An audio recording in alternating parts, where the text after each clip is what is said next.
All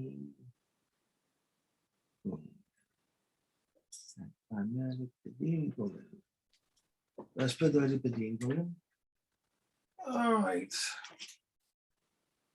This doesn't make any sense.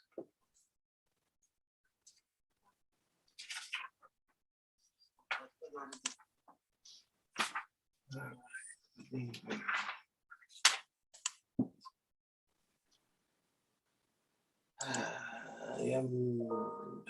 Yeah, ding, ding, ding.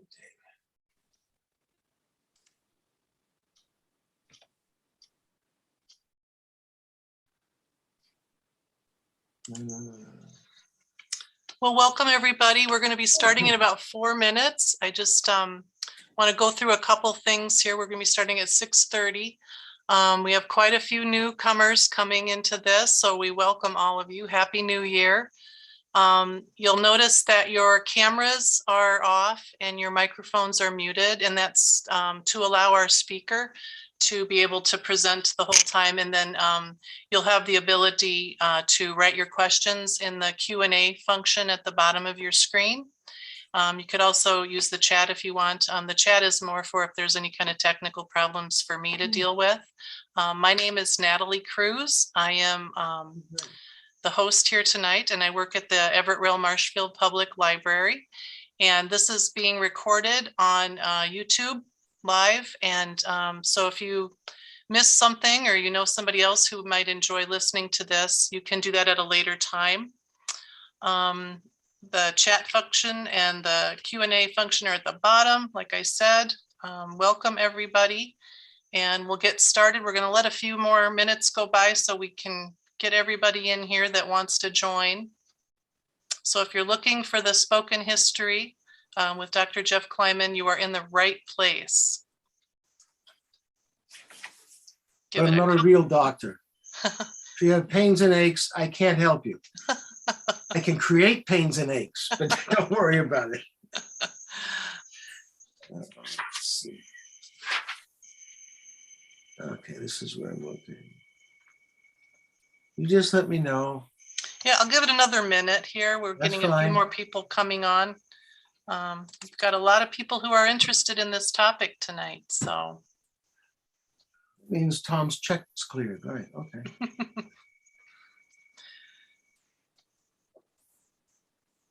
So these spoken history webinars will be offered monthly throughout the year. And so I hope that you enjoy this tonight and we come back again in February and throughout the year. They will be live streamed, or they will be on the webinar like this, as long as COVID numbers are still up there pretty high.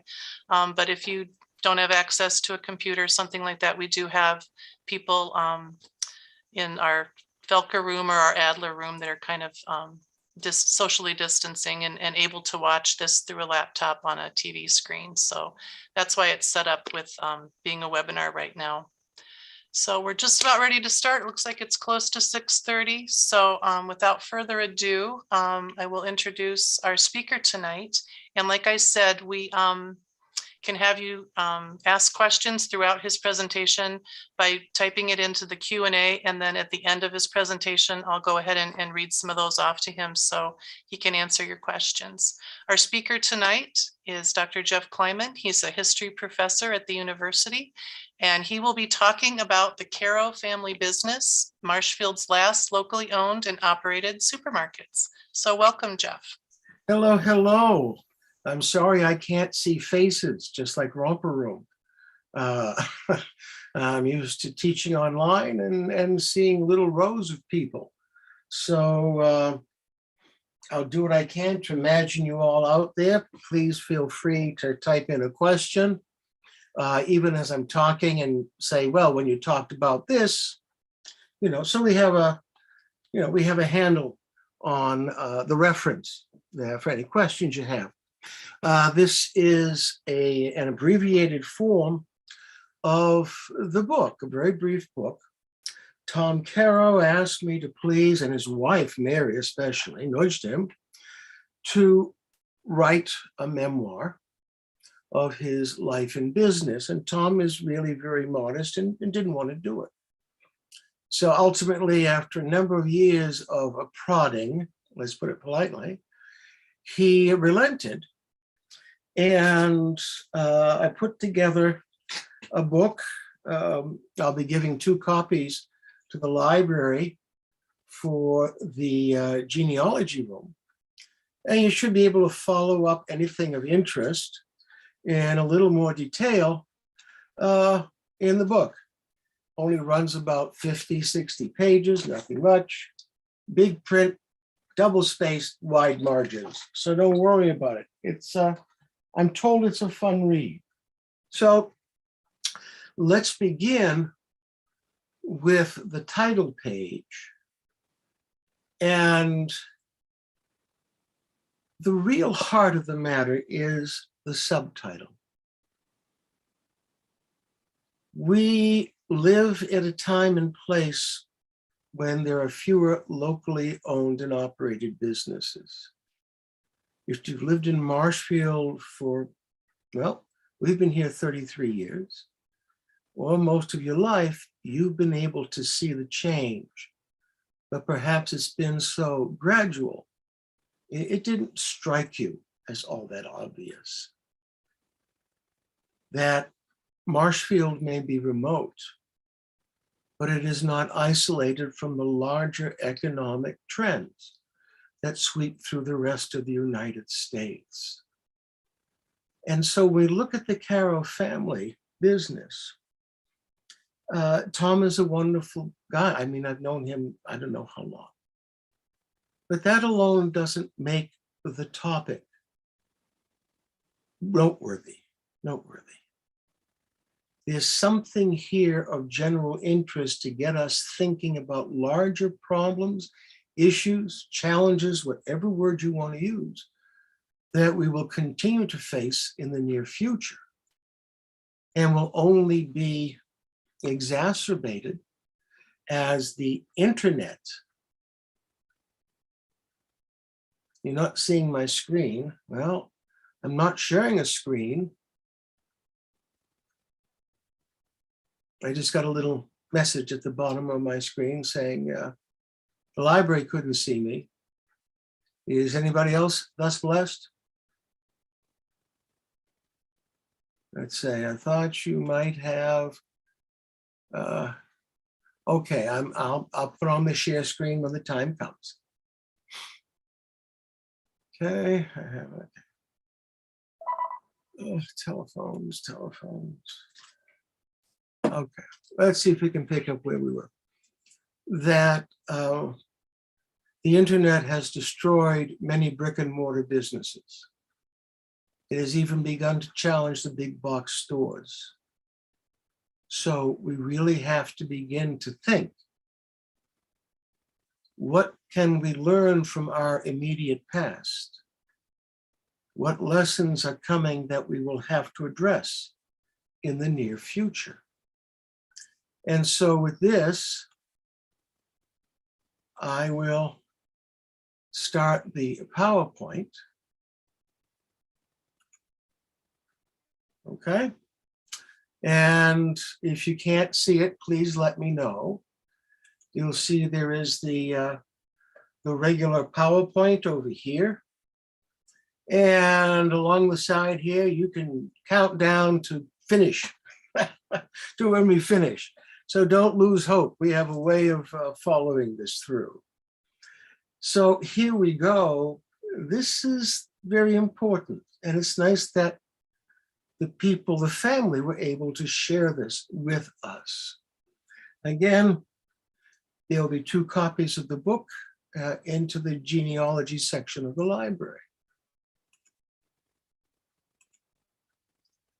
We start with the first generation, Gustav Karau. You can see he got here around 1884, helped build, he's a carpenter and a mason, the church, the Lutheran church on Chestnut, I think it is, and 8th Street. And this is where it got torn down a number of years ago. But that was his church. And he also helped to build the pews and carved details in the armrest. So he was very typical of that group of immigrants, especially the Germans, who essentially settled central Wisconsin. At one time in the early 20th century, more than half of all the residents in Wisconsin were German or had come from Germany. I hate to interrupt you, Jeff, but we aren't seeing your screen yet. Okay, let's see, where's the, says share screen, I got that. Okay. Oh, I see it. Okay, thank you. All right. Now we got it? Yes, perfect. All you. right. Yep. Excellent. All right, there we go. There we go. All right. All these extra buttons to push. I mean, really. All right. So this is what we have as the background. And we find that Gustav Karau and then his wife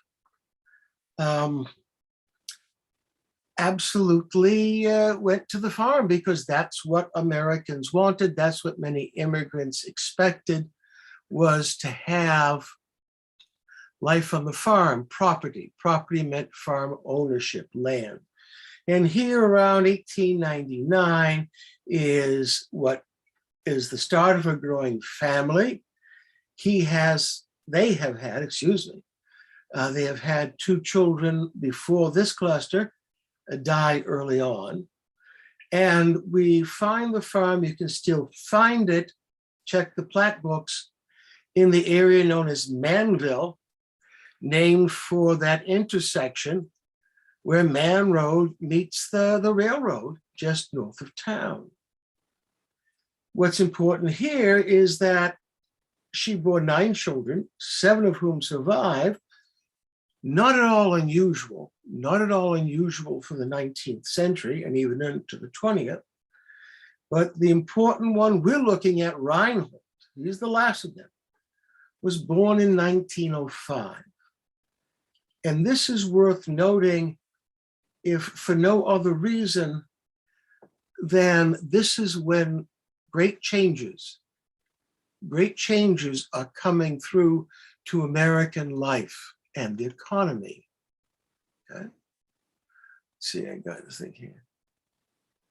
6:35. Is everybody still having trouble with PowerPoint? I got a few here at 6:35. Everything's great. Everything's good on our end. Super. All right. I just reading messages. When Gustav died, the cause of death is not known at the moment. His wife left the farm, and Augusta Benke Karau then moved into the city of Marshfield. And the address is 71 West Arnold. And if that house still stands, you can find where she spent the rest of her life and where she was supported by her son and his enterprise, Just a little stone, excuse me. I'll have to shoot the telephone. With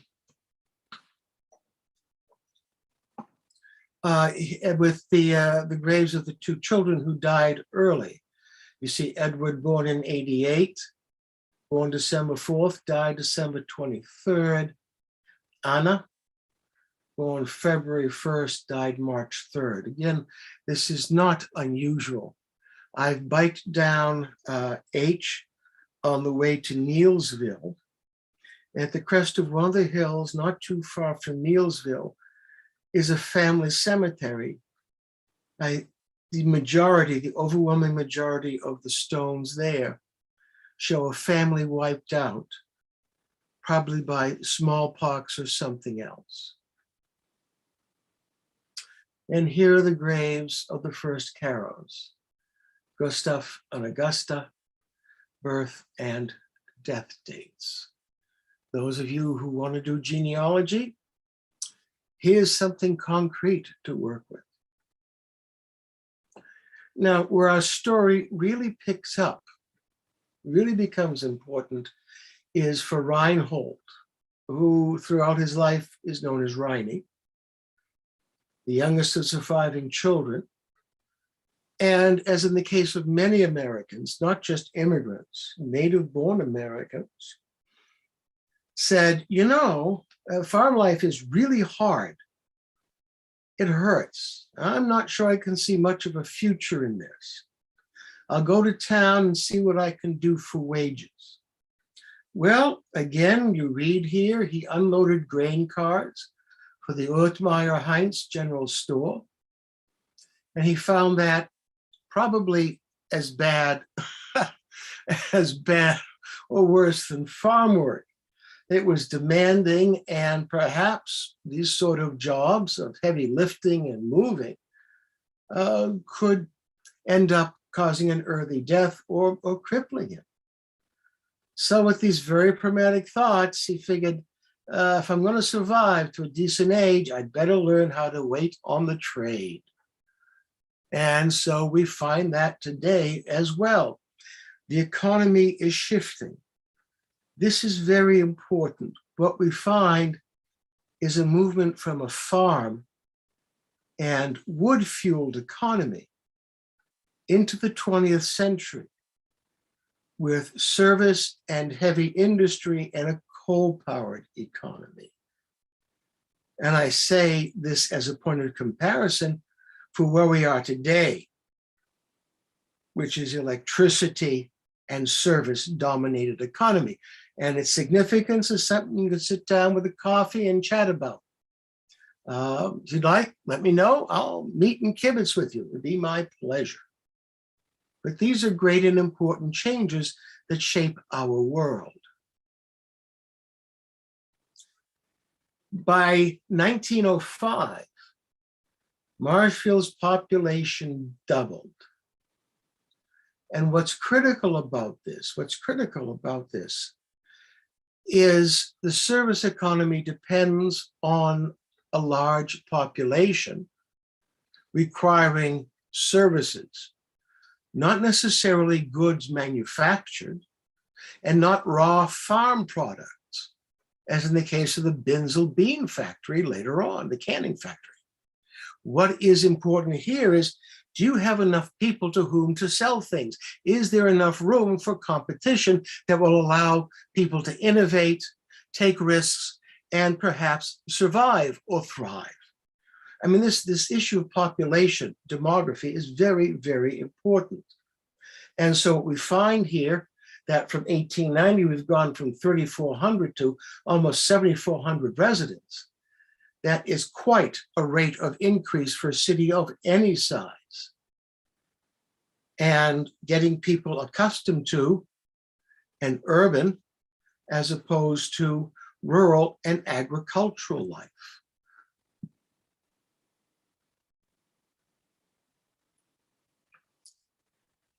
Oh, that's right, I want to go back. I want to go back to this image for a moment and point out how important this is. This is how everybody shopped in the United States through most of their history whenever you had a general store. General meaning a variety of goods, not a specialty. And what you'll find is all the goods are shelved behind the counter and the register. You had people along the way to help you cut meat, move along with the vegetables, dry goods, cloth, gingham, bolts of material, packaged, canned goods.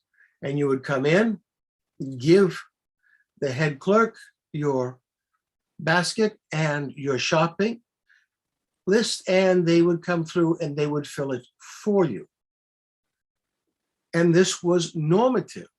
This was normative. What we take for granted is a profound change, a profound different way of handling retail sales in groceries and many other things as well.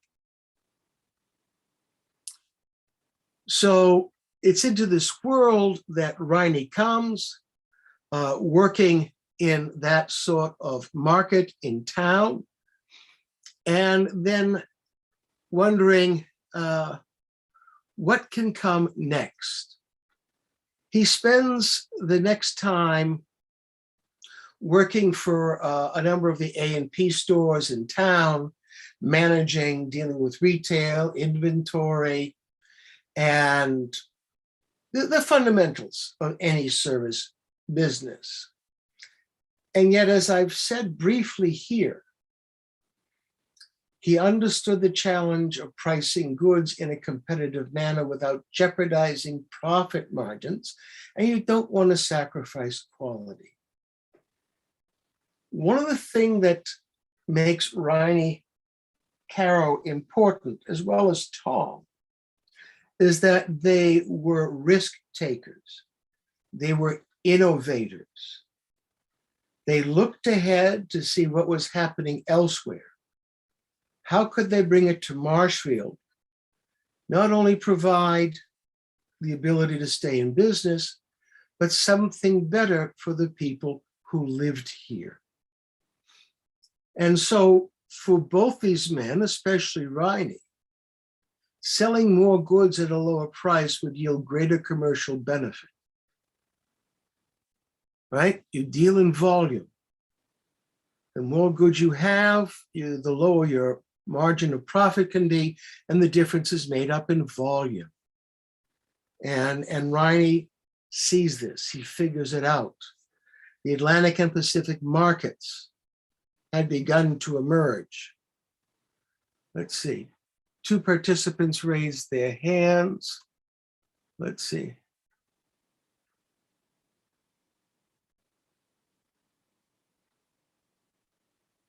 On the side of the screen.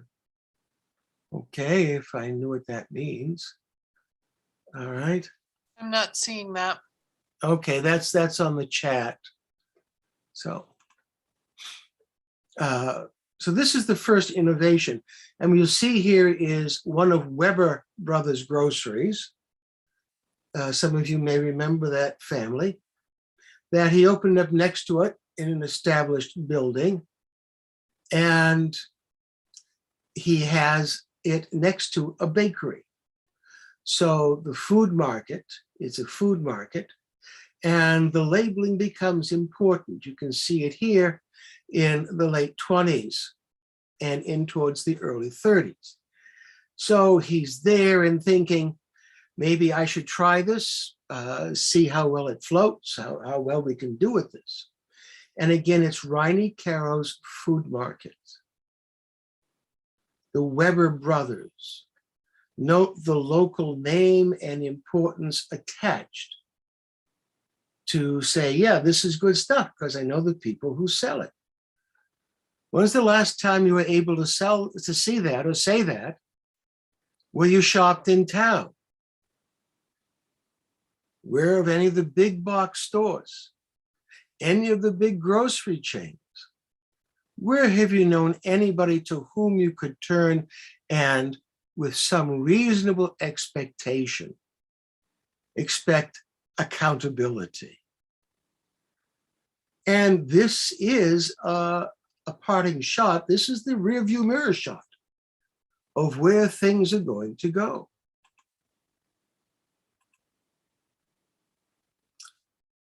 He opened the first shop in 1932. And as you may have learned in your history books, 1932 was the worst part of the global economic collapse that had begun in 1929. By 1932, 1 out of 4 wage earners were out of a job. Farmers were burning crops, chopping down orchards, killing shoats, cattle, taking produce, if you will, commodities off the market in order to increase scarcity and thereby drive up the price. One of the most violent episodes in Wisconsin's history is the milk strike of 1932 into 33. I wrote a little bit about that 25 years ago in the Marshfield history book. It turned neighbor against neighbor. People carried guns. There were nail strips put by vigilante farmers to keep people from coming into town. At one point, Carroll wanted to head out of town to bring in some milk for children, and they talked him out of it. In many ways, Marshfield is not unusual, but recall early on, milk, cheese, butter were integral to the city's economy and to the surrounding farms. There's this symbiotic relationship with lumbering, farming, and then dairy processing that gave this town a solid base beyond the transport of timber and cutting it into dimensional lumber. We can see by this headline that Riney took a real chance in July of 41. Wars going on in Europe. We're sort of coming out of the Depression, but we're still running about 10 to 15% unemployment. It won't drop below that until the United States begins to help Great Britain in the Lend-Lease plan. And then finally, into January of 43, when we shift to full-time war production for the two-front war in Europe and Asia, the Pacific Ocean, when we will have virtual unemployment in the United States. But again, it shows a bit of foresight, good fortune, the ability to take a calculated risk that here is a new building, well, new to him, and look at the innovation with the huge shop windows. That here's the signage that will change, advertising what's inside. You didn't see that before. That on the awning, we got the name, but again, what we have now is not a food market. We have a supermarket. 1920, 1910, you ask for a supermarket. What are people going to tell you? What are you talking about? I don't know what a supermarket is. This is cutting edge. It may be in some larger cities where there's larger markets and more money able to be invested. But again, the timing is interesting. At both ends of the Depression, Ronnie decides it's not good enough. Things can't remain the same. We have to do something innovative. Again, a little bit closer look at the store at 337 South Central. And everything that we take for granted today in the supermarket, we see in Riney's store here in 1941.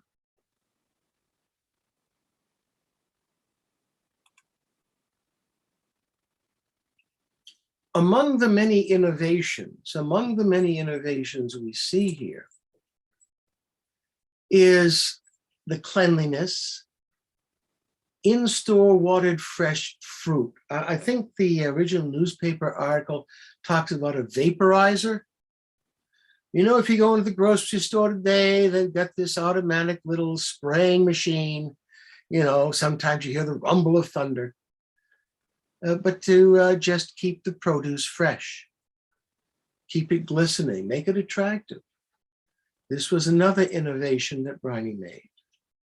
We have clerks, yes, helping stock and maintain inventory, but also available to answer questions and help. This is quite the opposite from that other slide that we saw, where you saw the small crowded store, goods along the walls, counters in front of the goods, and the clerks to help you are standing there for the photograph, but then stand behind the counter gathering goods in actual operation.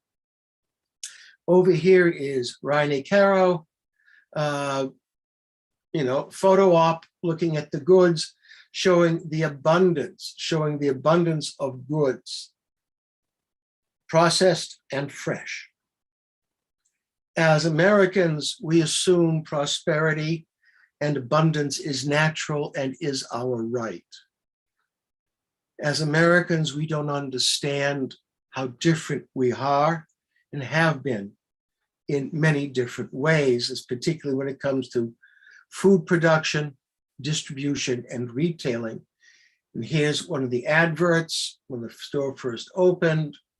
Okay. Absolutely vital to understand what we have today, what has changed, what not, and why it might be important. The third and boldest innovation is Washington Square. I assume we all know Washington Square. And it's called that because, because that's where the old Washington School burnt down. It was antiquated, it was dangerous, and thankfully nobody was in it when it caught fire. It became an empty lot. Reine formed a corporation to buy the entire block and build an expanded supermarket that would also have a variety of goods in it, including a place to sit and just lounge or relax or take a few moments with a series of counters. He was going to call it the Gemütlichkeit, the coziness, if you will, but it ended up being the coffee break. Again, I want to go back just a moment to show you how this is different. That what we find over here in the cut line behind under the photograph is that this is the first of a trio of new Marshfield food stores to reach completion in Carrow's supermarket, which will open tomorrow. Up to the minute in every respect, the new market is the latest development of a program of consistent expansion, which began with the establishment of the business in May 1932. The building will also house the E.R. Radke Meat Department, the Sunnyside Bakery, and the C.W. Mitten Electrical Equipment Agency. Now, while the names may be interesting, basically, Reine Karau has set up a supermarket where other independent businesses can find space and sell related goods in demand in a central location. Instead of running down the street to the butcher or the baker, look at what you have here. This drive to have everything under a single roof. And basically what we have seen since then is the range of goods under one roof expand. Think for a moment, the super duper Walmart allows you to have your car repaired, car parts, clothing, household goods, and food, shopping. All right. We see in the Pick and Save, there's now a pharmacy there. And even before that, a variety of stores having pharmacies, opticians, and the like. So what Reine began, or was early to catch on to, is a way of innovation that is now taken for normal today. Now, what else is important about this store, about this supermarket, you will notice a parking lot. You all take it for granted. We all take it for granted now. But again, when we look at the original store, well, let's see, apprenticeship, you're parking along the street. There's no such thing as a parking lot. Automobiles are not the norm. Many people have them, but they're not the abundance. The population neither is that large. So when we look at the nature of retail and customer access to that retail, it's a much smaller, more densely populated, crowded place to come and go, with a bakery, groceries, butcher shop, wherever the specialty shops are, you're going to stop, is where you do your business. And if you're walking or you're relying on somebody else for transportation, what you can carry is going to be limited. It's not until the early 1930s the shopping cart gets invented in Florida. And the shopping cart of that day is much, much smaller than the shopping carts we have to deal with today. I don't know the volume change, but it's like, some of you may remember when Coca-Cola came in 6-ounce bottles. And now you can go to a drive-through restaurant and get a foot bath sized soda. I have seen students drinking these huge reserves of soda.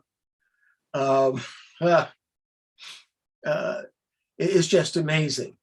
All our expectations have grown phenomenally. Let's see. So that's one of the elements that makes this important. A second element is that it's the Independent Grocers Alliance. That this is not associated with any chain, and there's plenty of them growing and expanding across the United States at this time. But the Independent Grocers Alliance began in the Depression era, and it was to bring small, privately owned and operated grocery stores the benefits of large-scale purchasing to help reduce costs and yet assure some level of margin of profit. The third part of why this building was important, and it is a shame that people felt the necessity to destroy it in its entirety, is that in this original section, we find architectural outline and detail by Victor Gruen. Now, Victor Gruen was in the day, you know, the mid to late 50s, even the early 50s, and then into the 60s and 70s, an internationally respected designer of shopping spaces, among other things. He, if not invented, helped establish the first shopping mall. I think it was outside Minneapolis. And the inside, if you remember it, had these huge wooden arched beams angling and setting the roof at that angle. Very, very different, something very urbane, something very sophisticated in terms of architecture. I remember when my wife and I got here, we went shopping, we said, oh my gosh, what is this doing here? And you're going to ask, well, how did Riney Karau manage to snag an internationally known architect, innovative architect, to come to Marshfield? And in many ways, the answer is what made Marshfield the hub city. That's the railroad. He had corresponded with Victor Gruen before Victor came into this part of the country. And Victor was going to travel from Chicago to Minneapolis, but he didn't like to fly. As in the case of many Europeans, he did not have a driver's license. In Europe, the default was public transportation or a cab. Only in the United States have we taken private transportation as the default position. So he didn't have a driver's license. So what's left? Well, what you do in Europe, you take the train. And the halfway point between Chicago and Minneapolis is Marshfield.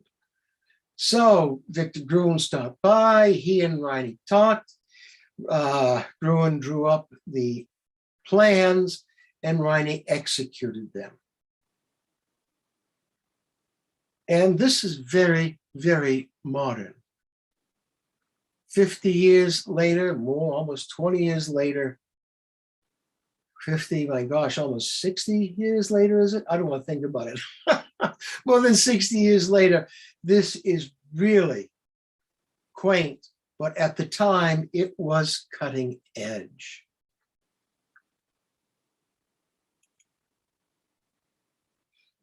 Enter Tom Karau.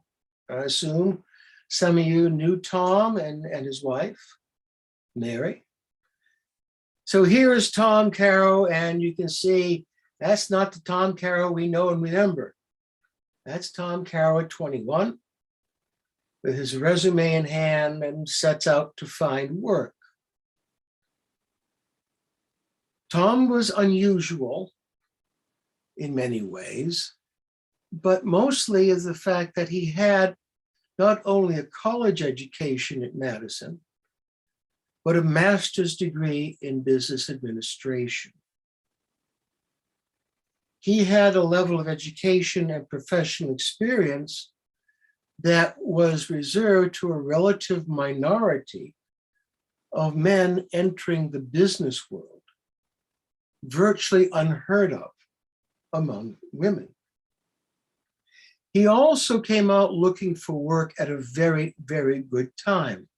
After his 2-year stint in the Army, again, the draft was restated in 1950 after the end of World War II, got rid of it. So he had that comic experience with different people. But again, the education at Madison was critical in setting him apart and getting him to think differently. This is Hillman's, the grocery chain in Chicago, where Tom did his apprenticeship, his early practice exposure to the field. He wanted to move up faster than they were willing to move him up. And so he moved to a chain in upstate New York that was growing. And he decided to focus on meat cutting as his strength. And unlike many people who have worked from the bottom up, he actually did literally work from the bottom up as a unionized meat cutter. And as such, he learned what is it like to work under these conditions? What do unions offer that some people will not? What impact will this have on your workforce and your attitude of yourself with your workforce? For me, as a one-time labor historian, and having met a number of people in Tom's position, a goodly number of them did not actually begin working the trade from the bottom up. You lose many, many insights if you float in and remain clueless about the chain of production, storage, delivery, retail. You've got to know every part of the business. And he did. He finally returns home in the mid-60s. And again, where he comes to is an incredible period of growth, almost unprecedented economic growth in the United States. Probably the best economic times in the United States for the majority of people was 1948 to 1968, when the United States dominated the world economy. And that's about the only way I can think to say. In part, we were the only economy to remain intact, let alone strengthen and grow during the Second World War. Everyone else had been bombed to flinders. Soviet Union, yeah, but they never had the same need or market-driven economy as the United States.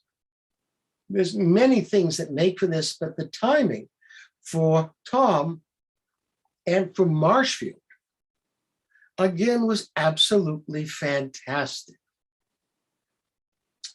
The impetus to expand Washington Square was to demonstrate it could be profitable and provide self-generated revenue. And again, wow, those 20 years after expanding the store and getting a number of different people to go in and establish businesses with him on the site of the grocery store, were phenomenal in American history. Marshfield's population in that 20-year period increased by more than 20%. But we also have to keep in mind the human factor. History is a record of human behavior, okay? We are part and parcel of our family, friends, when and where we live somewhere. For Tom, it's a very important and personal decision. His father was dying of a type of cancer and was just terminal, incurable. 4 years before this, his wife had died, and there were still 2 younger siblings growing up here in Marshfield. Riney wrote to his son asking him to come home. Tom is at the time in the middle of an incredible career, moving farther and farther up the food chain. It seemed like there would be no stopping him. It was the opposite of where he had started the business in Chicago. Yet he says that it was the easiest and hardest decision that he ever made. Even though his career continued to take off in upstate New York, family and hometown, the chance to develop the family business in New Times, meant much more than staying in upstate New York.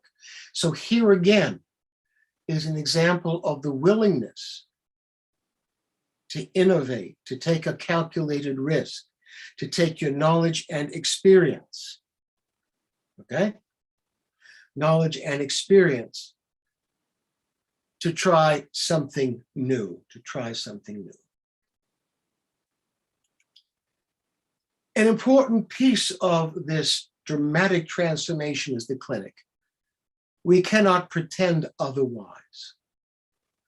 The clinic moved from its brand new building, former City Hall, in the 60s and the 70s, all the way now to 1990 plus on the top of the hill by Oak Street, St. Joseph.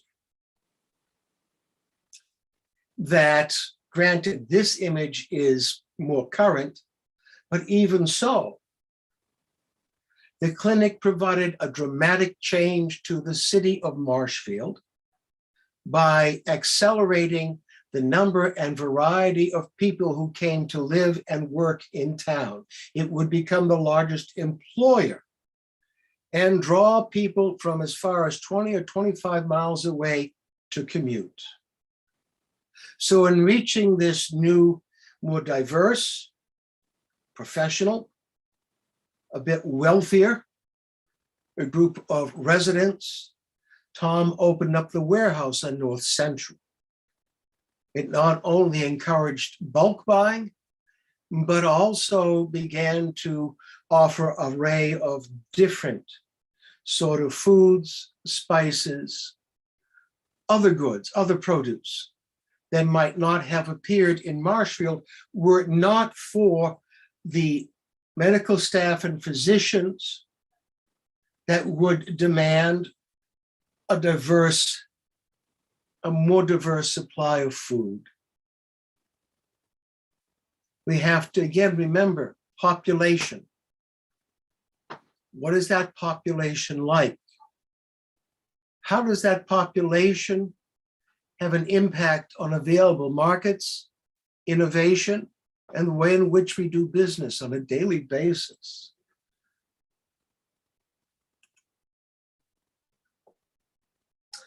Ultimately, around the year 2000, Tom hung it up. You got to know when to fold them. He learned of a Walmart distribution center not far away, and the plans to create a super center in Marshfield. It's one thing to compete locally and regionally. He, as I wrote a little bit in the book here, he was able to deal with, again, local grocery, local grocers, local folks competing in the marketplace, even some regional chains, okay, in what is now, what used to be Rainbow Foods. But when you look at Walmart, it's not just a big box. It is a predatory giant. Where Walmart puts down a footprint, small businesses die. Walmart does not believe in competition. Walmart believes in domination. And certainly there are benefits for many people.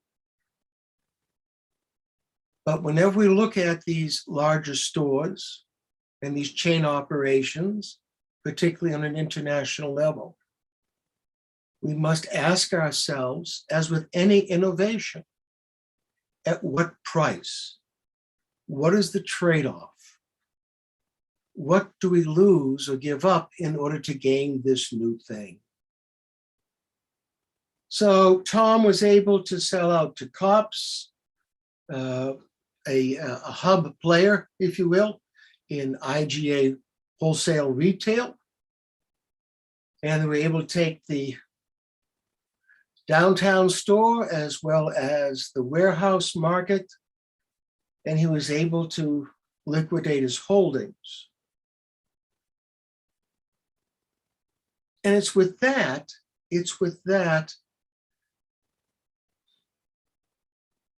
the last family-owned and operated grocery business ended, which had been in place here since 1932. I see people raised hands, but I don't know how to answer it. I'll let our host take care of that. And I just leave you with this slide just to summarize 3 takeaway points.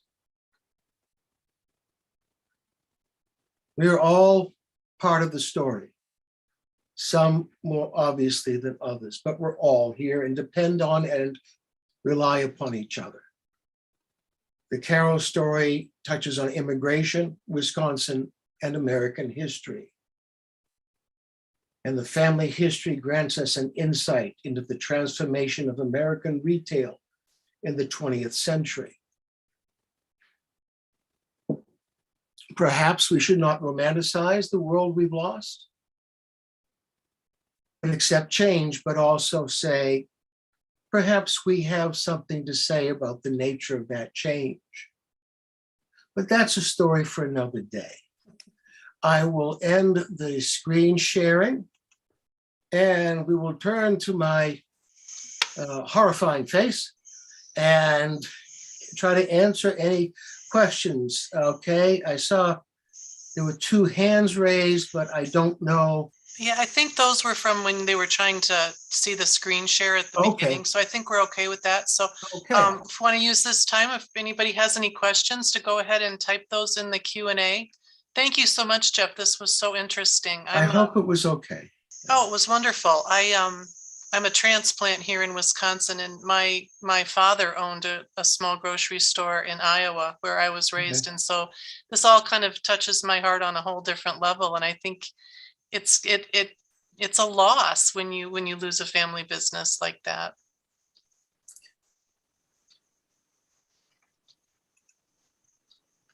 We have Eva Karau saying, very nice presentation. Thank you, Jeff. Okay.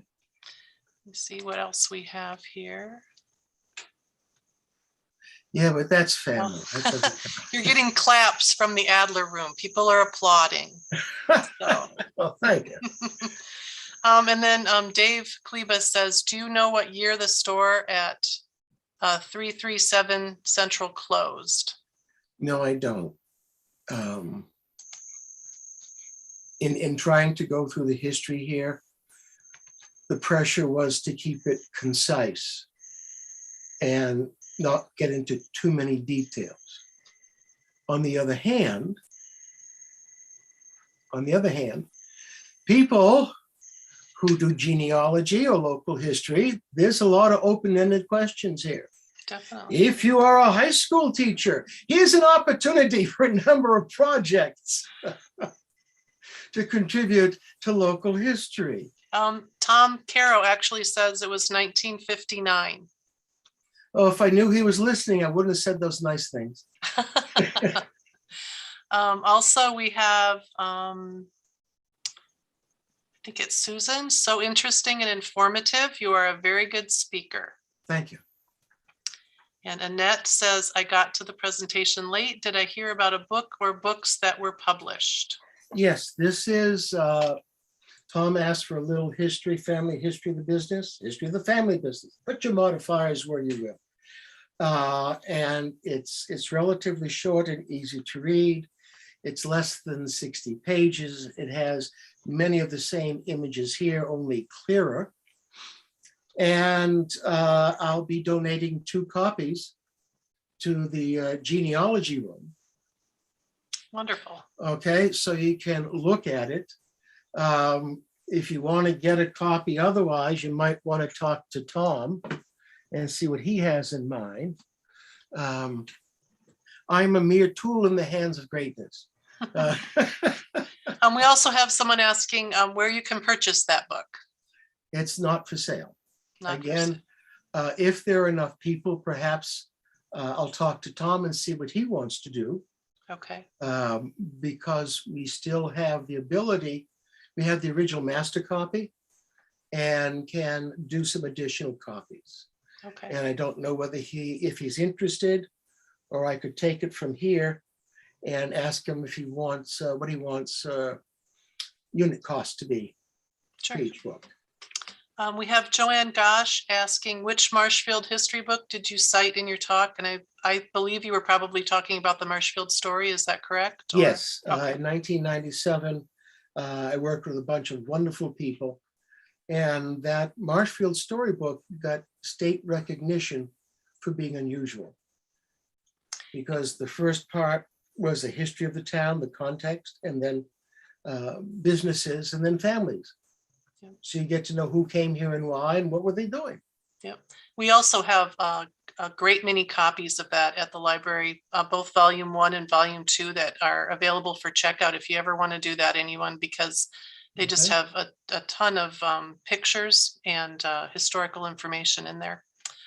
Dave Kleba also said, I'd like to thank you. My father worked for both Carrows for over 40 years in the meat department. Tom remembers, I think, most every division manager. Wow. In the century and a half that he lived through the business. It was difficult to try and narrow down whom to mention. We could have had a phone book of names. But, I see here that Tom Karau also posted, he'd be happy to send anyone a copy. Oh, nice. Okay, so that's good. Let's see. Ronnie Carroll was my great uncle. Okay. Yes. Oh, yeah. During the, again, there's some anecdotes from the Depression. I tried to include here. I mean, you could write so much more And both the Marshfield story and this Carrow's book exist as a jumping off point to Definitely. raise questions for people to ask and try to answer.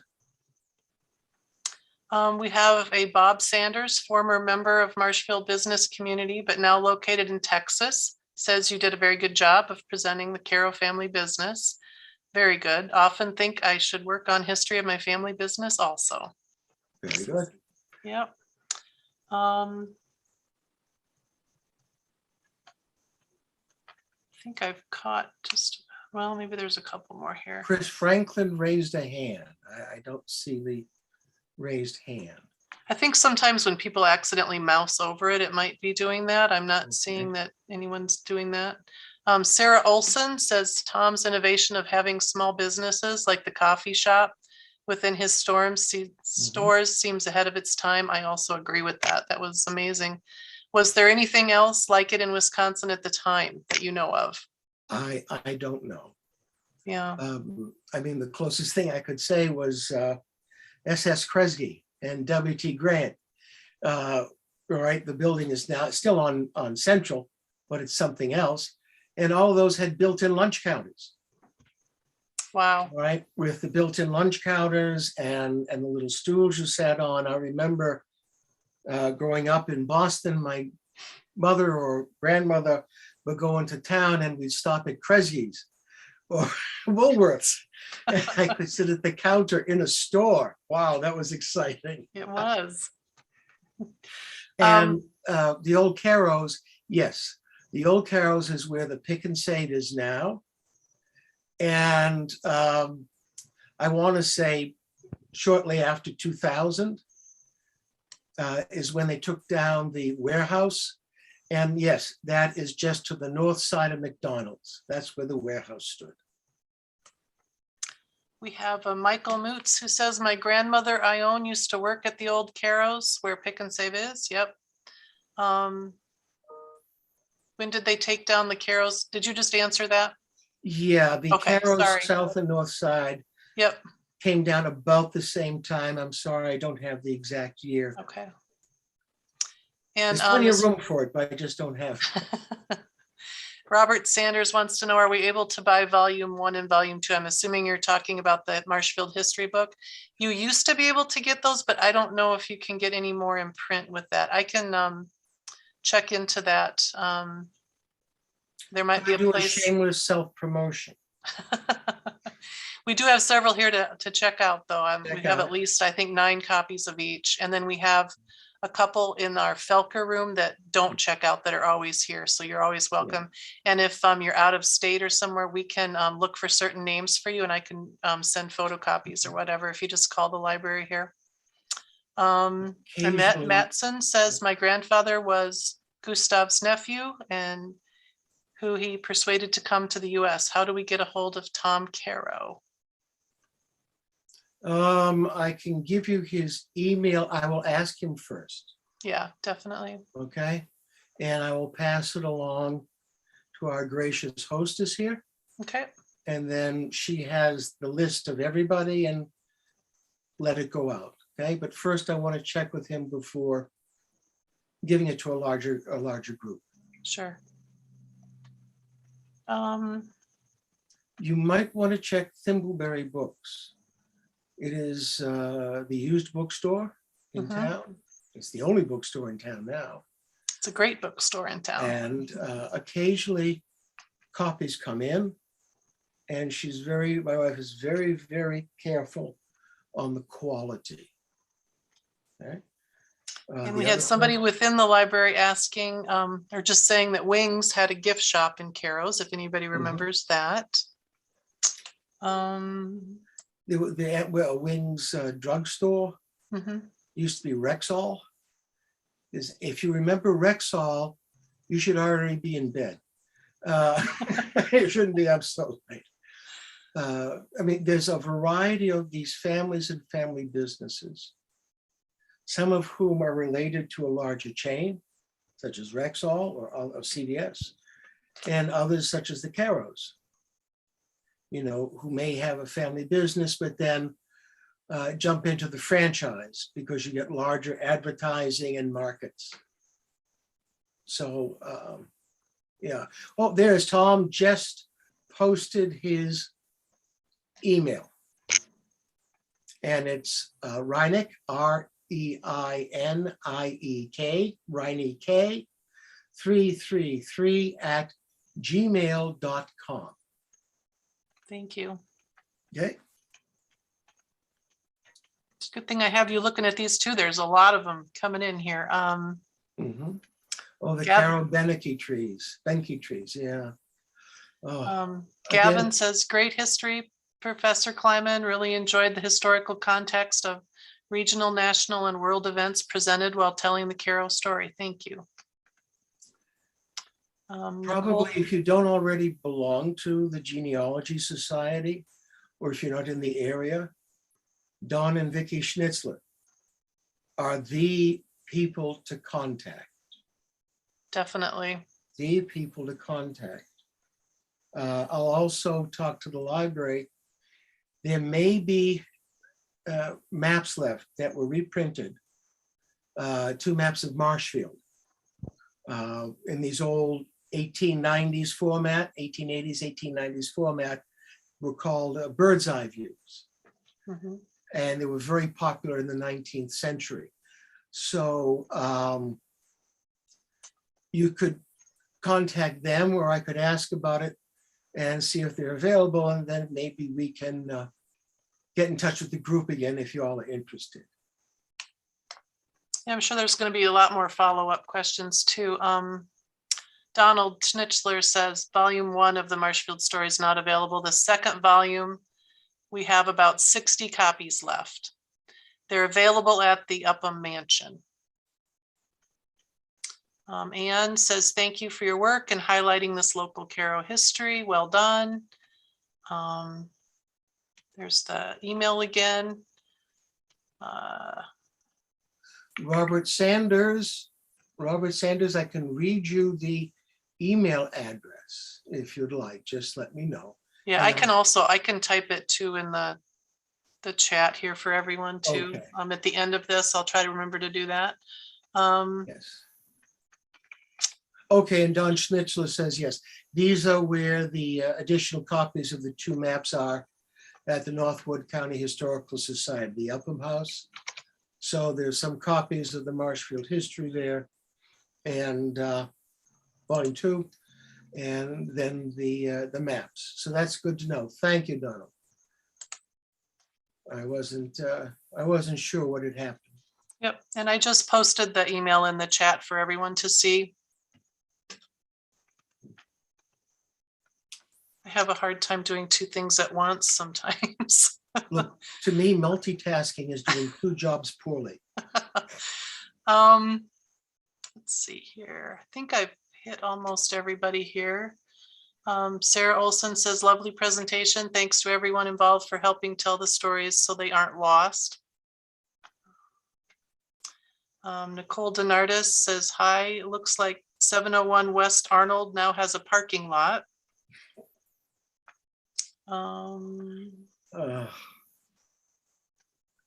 Come back to automobiles again, don't we? Tear down paradise and put up a parking lot. You Yes. don't know what you've got till it's gone. Oh, nice song there too. Tammy Aller says, Riney was my husband's great uncle. Thank you for the interesting history lesson.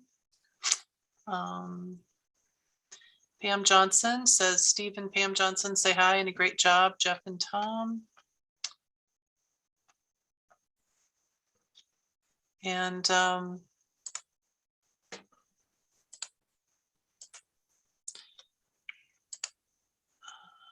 not sure who says this because it's only giving me part of the name. This is quite an exception. I think Tom is being way too modest. He has had great success and built the business, always improving process and product. We were fortunate to have him and his family in this community. I think we can all agree to that, definitely. It is a generation of people that we have yet to find today in Marshfield. Yes. Well, I am so glad that all of you joined tonight. We had quite a few new names and things, and just want you to know that we'd love to see you again next month for the spoken history. The next spoken history talk will be February 10th, and the speaker will be Vicki Schnitzler, and it will be about the Out and About Marshfield 150, which provides details about a column in a contest that will be appearing in the Hub City Times every week throughout the year. And that's in celebration of Marshfield's 150th anniversary. So we hope to see all of you that were here tonight again next month. And I thank you so much, Dr. Kleiman, for speaking tonight. You were very interesting, and we all learned quite a few things, I think, of this, and reminisced a little bit as well. And to you, a shout out from Sarah Wonderly. Oh, So, thank you, Sarah. All right. all right, so you all take care. Thank you so much for your time and attention. I appreciate that. And if there's anything else I can help with, please feel free to contact me. My contact can come to the library. Just We'll get you in touch with them, definitely. very good. Thank you yes. all so very much. Thank you so much, everyone. Have a good night. Bye. Bye-bye.